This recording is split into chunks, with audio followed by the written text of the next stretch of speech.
5 of the 10 starters in this game are transfers, and they headline the lineup for these two teams. FGCU in the blues here at home, and Western Michigan in the silver uniforms.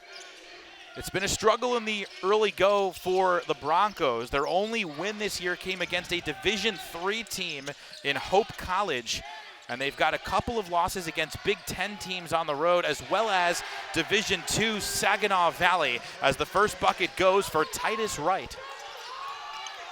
Tavian Dunmartin at the controls for FGCU, the Duquesne transfer, going head-to-head against his former teammate up in the state of Pennsylvania in the aforementioned Norman Jr. Here is Caleb Cato, the experienced senior. Rivers tees up the 3, and he knocks it down to give the Eagles the early lead. Dakota Rivers has spent the summer and earlier this year working on his 3, changed his body, mentally much tougher player because he had a ferocious block last week. Was number 9 on the top 10 at ESPN. It sure was, and he had 5 threes in the upset win over Miami last season, so he has really added a good outside jumper to his arsenal. Rivers looking backdoor for Cyrus Largy, nothing open there, and now kind of stuck, lobbing one for Dunmartin, who doesn't have a ton of size, but makes up for it in quickness and heart, and there's a turnover for FGCU. Well, see, you got to have spacing, and that pass, you can't throw that pass in that kind of spacing. So the Broncos take over, down 1 here in the early going. The transfers we mentioned, Norman from Duquesne, Max Smith out of Eastern Illinois, and then Malik McMillan from Valparaiso. And it's a young team, though, as there's a travel as we take a look at the head coach for the Broncos. In his second season, it's Clayton Bates. Bates, you might remember, a terrific guard for the University of Florida, went to the Final Four back in 1994. And was hired by Western Michigan back in 2000 and has had 3 different stints with the team.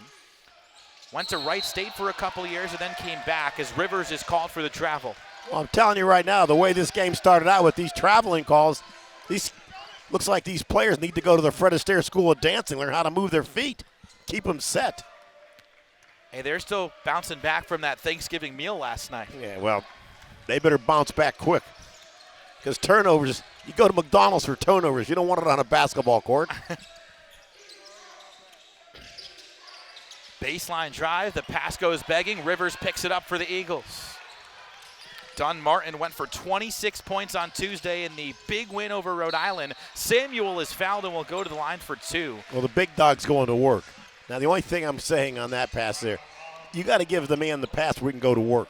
He had to sort of look like an NBA or an NFL wide receiver to catch that.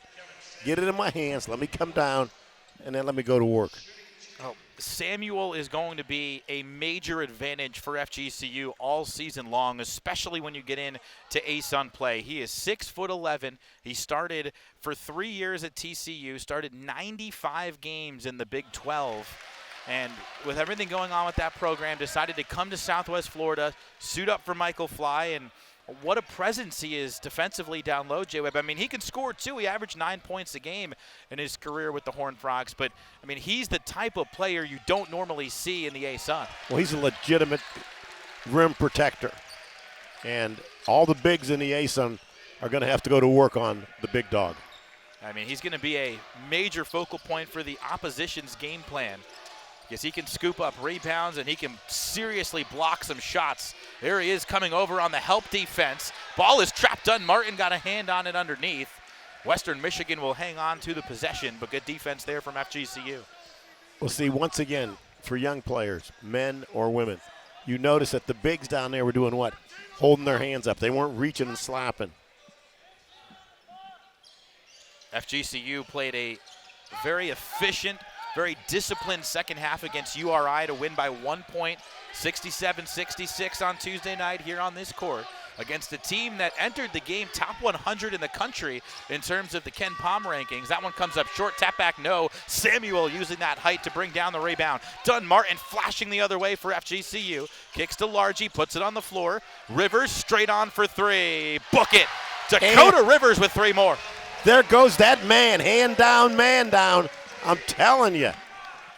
6'9", shoots the 3, can defend. He's a problem. And oh, by the way, he led the A-Sun in blocks last season, so he can play some good defense as well. He can guard all different types of players as you see the block and then the foul call. Well, first of all, man, did you see the big guy explode? Well, Coach Fly said he thinks the best defense is still yet to come for Kevin Samuel. He, along with a bunch of his teammates, dealt with some injuries throughout the offseason and into the preseason. And so he is still building those legs back up and just going to continue to increase his defensive ability. Well, here's a young man that's really going to help the Eagles. As the free throw goes for Norman, Andre Weir checking in for FGCU along with Matt Halverson. I mean, how about that? Halverson over 1,250 points at Western Carolina, coming off the bench for the Eagles here early in the year. Well, right now, he's trying to find his stroke. He's hit some threes in critical situations. But his defense has impressed me. He's taken almost 9 charges. Yeah. And Coach Fly said he's 5 for 24 to start the year from 3 is Halverson, number 11 in blue. But water finds its level. He had 4 years worth of sample size, and Coach Fly knows Halverson's going to pick it up eventually. Here he is, puts it on the floor. Eagles swinging around. Largy hanging in the air, no. Gets his own miss and lays it in. That is old school. Missed a shot, follow the ball, put it back in. I love Cyrus Largy. Everything about Largy seems to be old school. Well, I mean, he earned a scholarship, walked on. Here's Hastings for 3, no good, and the rebound to Dunmartin. Was the team's leading scorer last year after coming in as a walk-on the year prior. So quite a rise for Cyrus Largy. Three-pointer on the way for Smith. Off the mark, no. Andre Weir the rebound. See, one of the things that I watched the Western Michigan game against Saginaw Valley. See, don't fall in love with that 3. Oh, good tight pass, but Weir missed the layup. See, big man's got to dunk that ball. Hastings right down the middle. Use finesse when you're at a 5-star restaurant. Okay, get in the hole when you're 6'11", dunk it. And we've got our first timeout here from Alico Arena. FGCU out to a 10-4 lead. You're watching A-Sun basketball here on ESPN+.